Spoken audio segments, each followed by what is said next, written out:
ustedes dicen. Tenemos que poner más 3. Vamos a 3. Los voy a conectar para que no digo que La cantidad de tratando de hacer esta weá así.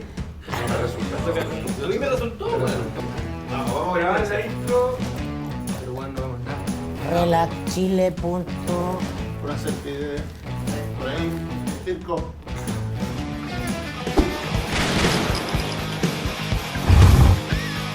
Bienvenidos a Comando Jungle, un programa hecho por gente poco seria pero que está hablando en serio. Esta ha sido una semana de eclipses, por eso nosotros estábamos partiendo con nuestros lentes solares y aprovechamos también el eclipse. No se equivoque. ¿Ah? No es No, CQC, no éramos CQC. No.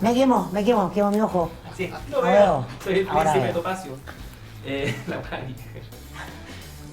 La encuesta de esta semana la hicimos precisamente sobre eclipses y nuestro querido co-conductor Mirko Macari le preguntó a todos ustedes, termina todavía la encuesta, pueden seguir votando, les voy a contar cómo vamos hasta ahora. ¿Cuál es el verdadero eclipse de la semana?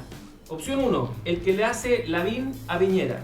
Opción 2, el que Landerreche le hace a Elizalde. Y opción 3, Gajardo a Aguilar. Gajardo a Aguilar. En el colegio de Profesor. profesores. Estamos en la ¿Cómo microfísica va? del poder en este programa. Este programa se Sí. trata de la microfísica del ¿Cuál poder, es tu no de lo voto? evidente. ¿Cuál es tu voto? Yo creo que me interesa el de la Recha de Elizalde. Me gusta esta arremetida de los tecnócratas. Ya. Que salen por sus fueros. Claro, que se van a chocar Yo- contra la ¿cuál es el pared de la eclipse que te realidad, gusta? pero... Bueno, en la antípoda de Mirko, en la lógica del viejo poder, Gajardo y Aguilar. Paso a paso, a ver quién tropieza primero. En una opción gremial. Bueno, yo me voy a quedar con la opción de Lavín Piñera, que además es la que va ganando, así que si ustedes quieren votar, ahí Esto no está. estaba pauteado. No estaba pauteado. 47% de los encuestados por Mirko Macari dicen que el eclipse más importante es el que Lavín le hace a Piñera. Y no es poco en una semana en que el presidente ha estado precisamente colgado del eclipse para tratar de conectar, hacer algo que a Lavín le sale tan simple, que es conectar con el sentido común. Pero bueno, Que manejar la agenda. exactamente. Un martes histórico, sin duda. ¿eh? Ujú. El eclipse unió a todo Chile mirando hacia el cielo. Bueno, hay varios temas, no se agota la agenda política en el eclipse, aunque así lo quisieran las autoridades. Tenemos, por ejemplo, yo les quiero proponer un tema que me parece que es relevante. Esta semana, ¿cierto? Los trabajadores de Walmart que ya votaron una huelga, se van a acoger a lo que se llama la mediación o los buenos oficios de la dirección del trabajo. Es una huelga importante en un operador relevante del mundo del retail, pero yo creo que tiene varios elementos más. No es solamente la relación entre empleador y trabajador la que está aquí en juego, hablamos de los supermercados y el retail en general que son muy intensivos en contratación de personas y además son dos áreas que se están transformando aceleradamente por los procesos de tecnificación, modernización, si ustedes quieren, el reemplazo de hombres por máquinas y además todo este fenómeno nuevo de la última milla, los distintos sistemas de venta de productos que están precisamente en los supermercados, hablamos de los corner shop y similares. Entonces, en esta relación entre empleador y trabajador hay mucho más que solamente un problema salarial. Mirko, ¿estamos preparados para la transformación que involucra la tecnologización Bueno, de los servicios? definitivamente, como en todo orden de cosas, vamos muy atrás.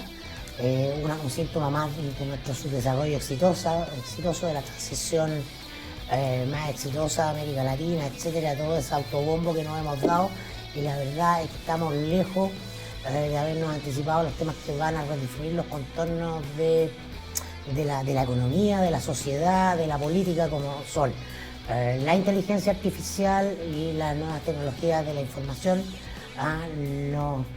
nadie se queda en ruinas por comprarse el libro de Yuval Noah Harari, 21 lecciones para el siglo XXI, donde habla de estos temas, pero claramente la política está en una conversación que se anula a sí misma, en un juego de quién es el responsable de algo cosas, si este gobierno o el anterior, y en estos temas no estamos, y entonces es buena la tensión que hay en una de las empresas que tiene uno de los sindicatos más grandes de Chile, que es el supermercado líder, porque nos hace chocar de cara a estos temas no resueltos y que pasan, entre muchas otras cosas, por una eficiente y virtuosa asociación público-privado. Entonces no es un tema exclusivo del Estado, no es un tema exclusivo de los privados, no es un tema exclusivo de la academia, no es exclusivo de los sindicatos. Entonces en Chile nos vemos como compartimentos estancos y no vamos a solucionar nada si no hay una convergencia de actores que mire más allá de los cortos plazos, que es nuestro gran drama.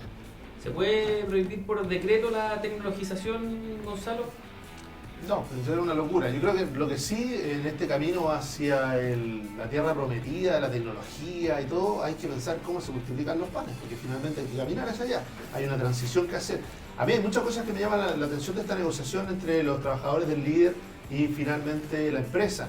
Una de ellas es el tipo de negociación, que no solamente tiene que ver con remuneración, ingresos, sino tiene que ver con este contrato, ¿no es cierto?, de multipropósito. ¿Por qué me voy a amarrar yo a ser un cajero y aprender el oficio de cajero cuando estoy viendo que a la vuelta de la esquina, como decía Mirko, la tecnología va a borrar eso? No nos vamos a acordar nunca más de lo que significaba la persona que pasaba por caja y hacía ¡pip! No nos vamos a acordar nunca más. Entonces, ¿por qué no permitirle a esa misma persona que desarrolle funciones distintas? Que desarrolle funciones distintas, multipropósito. Lo que pasa es que eso pasa a llevar uno de los anclajes del siglo XX en la izquierda chilena, que es la especialización del contrato, donde tú solo puedes cumplir uno. A mí lo que otro ángulo que también me llama la atención de esta negociación, y sobre todo los buenos oficios de la Dirección del Trabajo, es que están sentados los últimos, el actual director del trabajo, y al frente de la mesa está el anterior director del trabajo, y están tratando de ponerse de acuerdo en cómo darle una solución, una vía que evite la huelga. Cuando hablamos de que la política sigue en sus anclajes del siglo XX, quizás es esa imagen, la del ex director sentado con el actual director negociando en sentido inverso, es lo que provoca de que mucha gente diga, parece que los cambios no llegan y parece que solamente es un juego de máscaras. Efectivamente, lo que dice Gonzalo es interesante y es bastante cierto. Una de las grandes batallas que se dieron en el Congreso por la izquierda en los últimos 10 años tenía que ver precisamente con el contrato de polifuncionalidad. Que se ha asumido que es un enemigo de las relaciones laborales.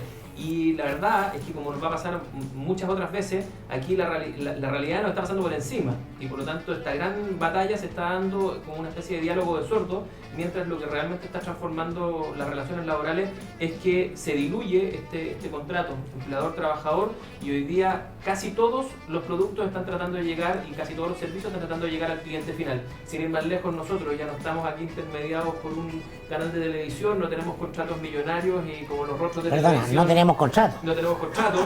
Estamos precarizados. Nos subempleamos, ¿cierto? Y tampoco, igual que como los rostros, no tenemos estos contratos hechos por ¿cómo se llama esto? Por productoras. Que ahora están todos... Una de las ventajas de no tener contrato. Esto es un emprendimiento. Están todos con problemas para jubilar ahora que están saliendo de los canales. Nosotros estamos llegando directo al público a través de Comando Jungle, a través de las redes sociales, y queremos que además ustedes opinen sobre este y el resto de los temas que nosotros vamos a estar tocando en este programa. Déjame quitarle un poco el peso a la izquierda. Creo que la responsabilidad es, por cierto, de la izquierda, pero del conjunto de la clase política.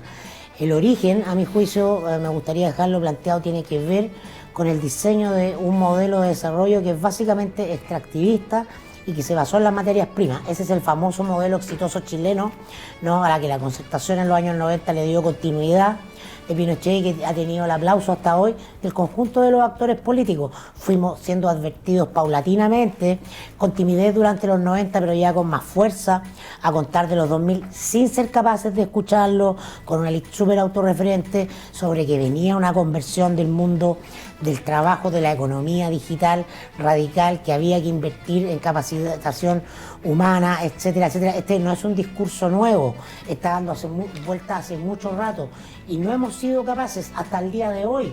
No hay un plan B, no hay plan B al modelo productivista extractivista. Ayer tuvimos un eclipse y tímidamente empieza a asomar entre los conductores de televisión, entre los invitados que comentan que Chile puede ser una ventana astronómica del mundo, ¿no? Y ahí hay una oportunidad de negocio. Y sin embargo, en la región tenemos la disputa por la minera Dominga. Seguimos anclados en la economía extractivista en vez de poner toda la energía en cómo somos el país líder en turismo astronómico, en referencias tecnológicas para el mundo científico global, etcétera, etcétera. El problema es la de los medios de incapacidad. comunicación y en particular de los conductores. Chile ya es en la práctica ya es un observatorio del mundo. Estamos ganando en lucas acorde a eso. Las más grandes universidades, ¿cierto?, ya han instalado sus observatorios aquí, las que no lo están haciendo, las que no tienen convenio. Los mayores capitales del mundo sí se han interesado por el cielo del norte, y en la práctica ya somos un gran observatorio. El problema no es que lo descubra el conductor de televisión de turno, sino que está reduciéndose. Yo creo que aquí precisamente el debate tiene que ver con si las cosas empiezan a ocurrir cuando a nosotros se nos ocurren y cuando presentamos un proyecto de ley, o cuando realmente ocurren. Igual yo los quiero cambiar un poco de tema, porque no solamente los trabajadores de Walmart tienen movilización, también tienen movilización los profesores. Y esto sí tiene tomado al sistema político. Sí hay un debate interesante respecto de cómo abordarlo. Podríamos estar en presencia de algo que se podría bautizar el modelo Cubillos, ¿ah?, de relación con un sector que en los últimos 2 gobiernos ha sido tremendamente complicado y complejo de asir, que es el sector de la educación. Sin ir más lejos, hizo tambalear a los dos últimos gobiernos las movilizaciones en el mundo de la educación. Y ahora, si bien no son los alumnos, sino que son los profesores los que están llevando la pauta, pareciera que el Ministerio de Educación, encabezado por Marcela Cubillos, está apostando a restarle toda centralidad y legitimidad al movimiento por la vía de simplemente ir a mirar el eclipse y no reunirse con ellos, o, como se quejó el Senado en su minuto, ¿cierto?, no llegar a una sesión especial. Gonzalo, cuéntanos un poco qué estás viendo tú en este conflicto. Yo creo que me quedo dando vuelta a lo que decía Mirko, esta invitación como a mirar de futuro, y cuando uno dice la educación, bueno, la educación es parte esencial de la transformación digital. O sea, que de hecho es lo que la alfabetización digital va a ser uno de los elementos clave, pero resulta que de nuevo aparece la política como incapaz de resolver esos temas. Y cuando hablo de la política, hablo del sistema político. Fíjate tú que el Senado estaba más preocupado de juntarse, de poder citar a la ministra Cubillos, aunque fuera a última hora, aunque fuera sin agenda, aunque fuera solo para informar, el mismo momento que estaba en el eclipse, y transformar eso en un hito político. Un hito político que va ¿a dónde? A algo que se agota en 72 horas, en el mejor de los casos, es que no muere de aquí a 24 minutos. Entonces, ¿es la política capaz de asumir un tema tan relevante como la educación, o seguimos atrapados en esta jungla pequeña donde pululan, ¿no es cierto?, en esta jungle pequeña donde figuran, ¿no es cierto?, animalejos que están buscando sus 15 minutos y en realidad los temas de fondo les pasan a 10.000 pies de altura? Es que la política está reducida a los 15 minutos, y eso es parte de la crisis. De la crisis sin vuelta atrás, creo yo, porque efectivamente toda esta discusión sobre el paro de los profesores es una discusión de la agenda que en nada va a solucionar una cuestión que se arrastra, igual que el tema del modelo productivo, desde hace más de 20 años. No va a ser el gobierno que lo solucione, no están surgiendo. Ahora, yendo a la cosa chica, a la microfísica de la política, creo que uno de los puntos centrales de la postventa de Piñera para la campaña fue que Piñera se había transformado en un estadista, que venía con una suerte de software. Eso salió a vender Chadwick a los medios, venía con un software de haber aprendido de la experiencia de su primer gobierno. Lo cierto es que después de 4 semanas de una movilización relativamente importante, el que va a perder siempre va a ser el gobierno. Esa es una lección que se debió haber sacado del proceso de movilizaciones del 2011. Entonces, bien, durante 4 semanas la ministra jugó a la dura, le mandó mensajes a su sector, a su electorado, perfecto. Pero después de que este domingo se juegue la final de la Copa América, ¿no?, la agenda del conflicto se va a reinstalar con todo, y el único que va a pagar costos va a ser el gobierno.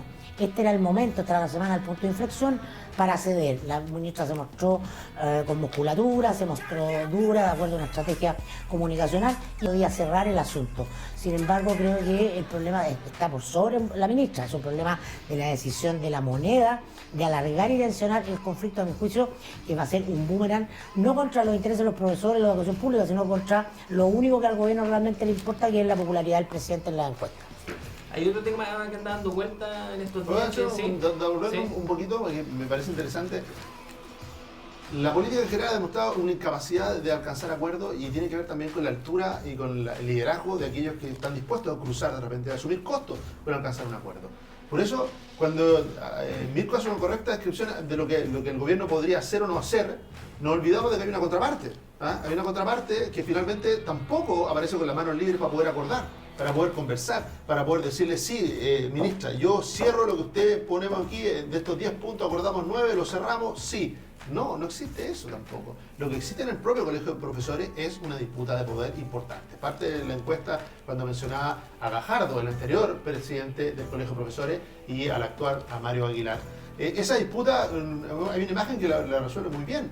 Cada vez que Mario Aguilar ha pisado, ha entrado al Ministerio de Educación, el que no le pierde pisada y entra inmediatamente detrás de él es Gajardo.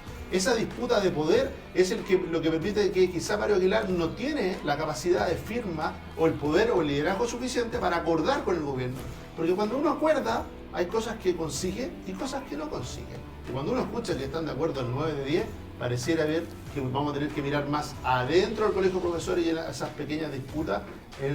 Ahora, el colegio le está pidiendo ahora a Piñera que se involucre, ya subió el subsecretario a la ministra ahora quieren que se involucre el presidente, y mi impresión, y siguiendo un poco la línea de Mirko, es que lo que va a suceder en las próximas semanas es que el colegio de profesores lo que va a intentar es piñerizar la demanda, porque hasta ahora todas aquellas dicotomías que han enfrentado a la opinión pública respecto a elegir entre Piñera y lo otro, la está ganando lo otro, y probablemente algo que a la gente hoy día le hace sentido, que es como por ejemplo la dicotomía sobre si los niños tienen que estar en clase o no tienen que estar en clase. Claro, las personas van a decir tienen que estar en clase, pero cuando esta cuestión gira a si tienen razón los profes, no los profesores, que hay una cuestión emotiva, simbólica detrás de esa consigna, y además todo lo que es emotivo choca de frente con Piñera, porque si hay algo que carece Piñera desde el punto de vista de su despliegue escénico es de una capacidad para transmitir o para acoger emociones. Entonces cuando empiezan estos relatos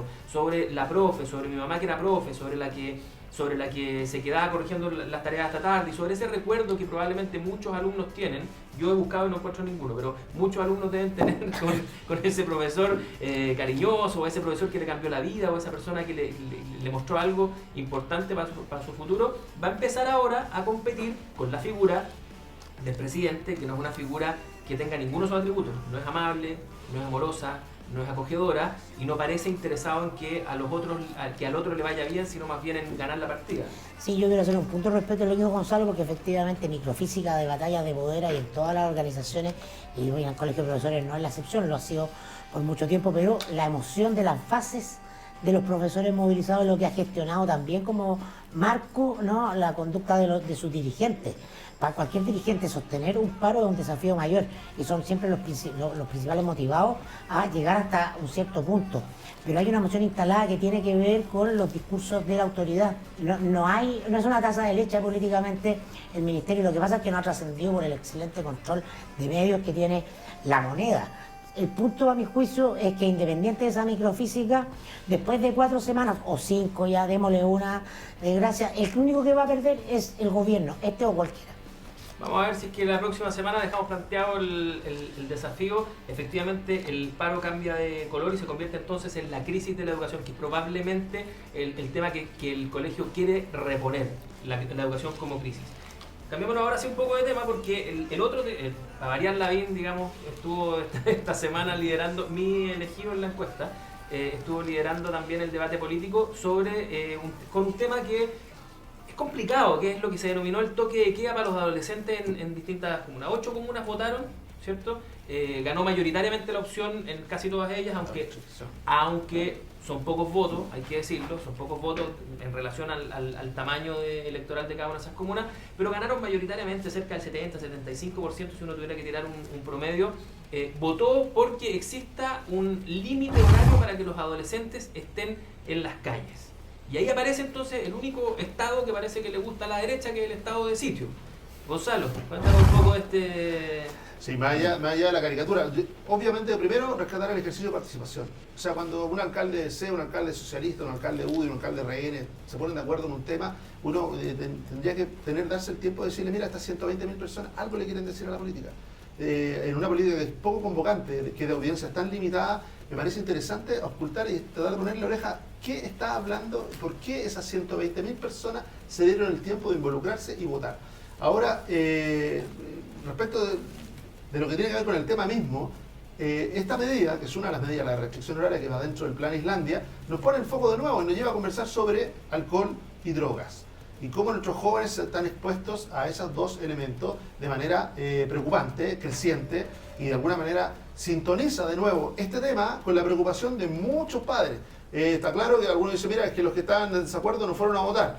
O alguno podría decir, mira, aquí fueron a votar los que sintieron que el tema era importante. También es justo decirlo.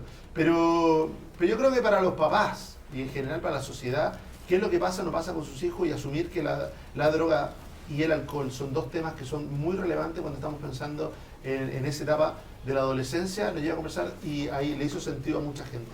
Cuando yo llevo el Plan Islandia aborda esta temática en distintas dimensiones. Una de ellas es la restricción horaria, y yo creo que primero el acuerdo transversal habla un poco de una política que dice, mira, aquellos que están expuestos directamente a los vecinos y a sus problemas, como son los alcaldes, tienden a pensar más parecido y actuar más parecido que quizá los que tienen obligación solamente de seguir a su propia tribu. Sí, pero parece también un poco la dictadura del sentido común, porque es la misma, finalmente son los mismos líderes políticos que se cruzan con la intervención del Estado en múltiples áreas de la vida cotidiana de las personas. Y por otro lado son los mismos que dicen que es la prioridad de los padres el educar a sus hijos y que la política pública debe estar orientada hacia allá. Y sin embargo le meten una restricción horaria. No, a mí me parece, en general puede ser contraintuitivo y tiendo a valorar y sentir muy positivo esto, porque qué bueno que aquellos que dicen que la educación de los hijos es un resorte exclusivo de los padres y el Estado no se puede meter. Hay un ámbito que tiene que ver con la educación dentro de la casa y hay un ámbito de la educación en lo colectivo que nos concierne a todos.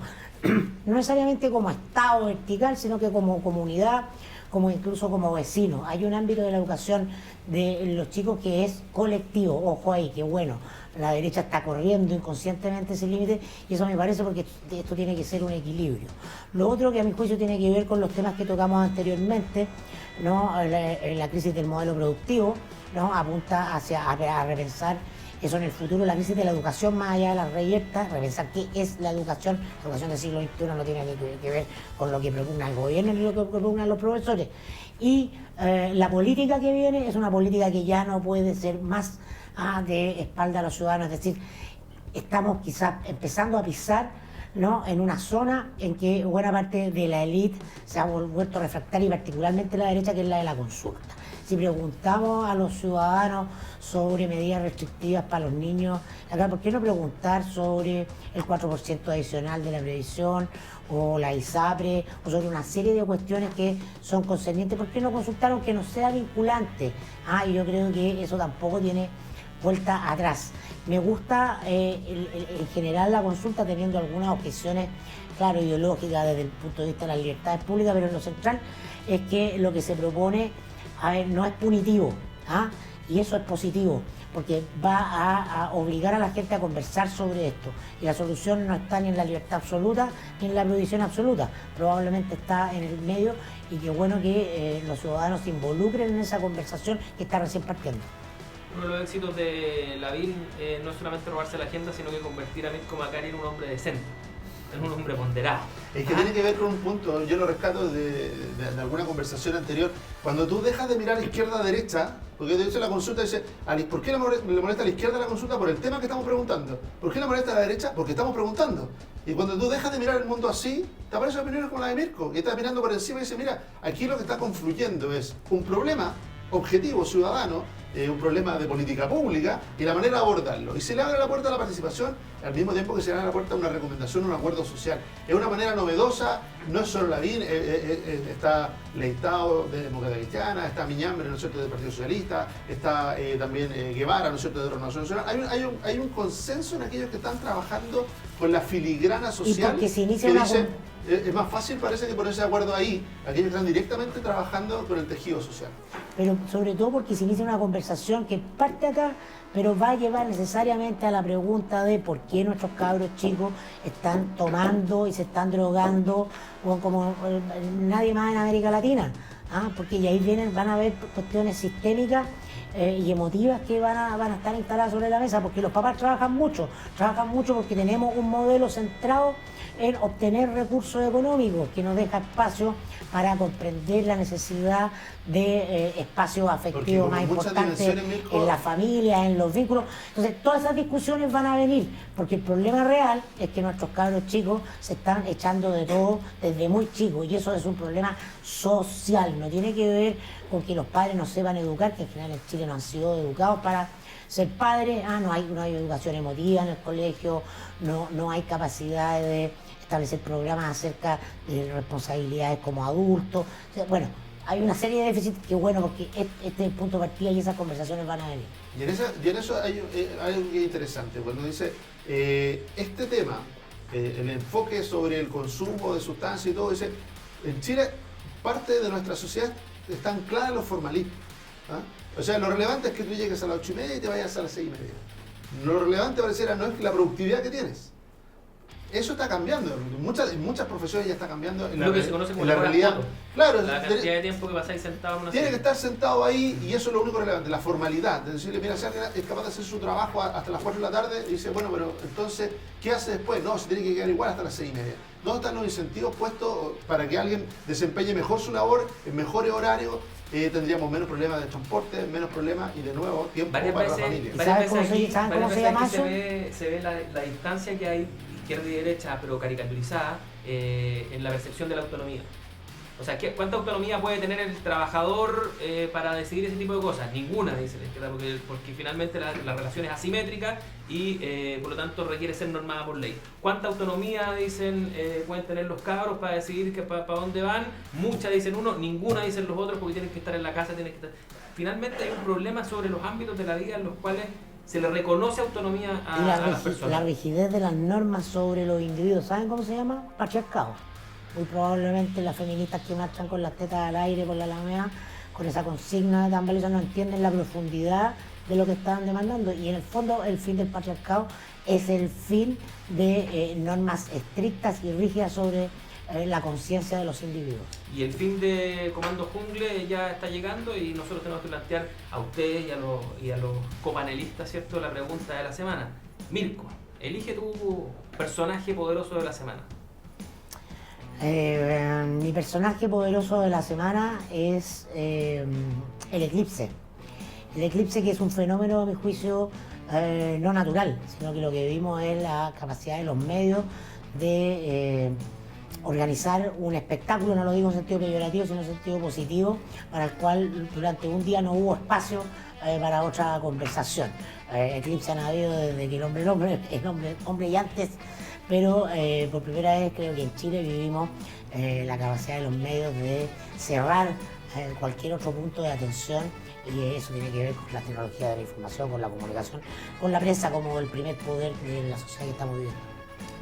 ¿Cuál es tu poderoso? Yo para darle continuidad un poco, José Massa, este personaje y en el cual se parece que todo lo bueno se encarnó, lo pusieron Increíble. en el tiro, esos 15 minutos que yo creo lo deben tener agobiados. Ayer lo vimos en el Estadio La Serena, hace un par de días, cuando estaba conversando sobre el eclipse, y finalmente ese personaje resume quizás lo mejor y lo peor de lo que tiene nuestra idiosincrasia. Lo mejor, capaz de poner atención, de unirnos respecto de una causa, transformado el eclipse casi como nuestra pequeña Teletón. Pero también lo peor, abusar de una persona como se abusó de José Massa, de llamarlo por todo, ponerlo por delante de todo, como que tuviera la voz, casi pasándole el bastón, y que fuera nuestro propio Moisés y nos llevara a la tierra prometida. Nos vemos.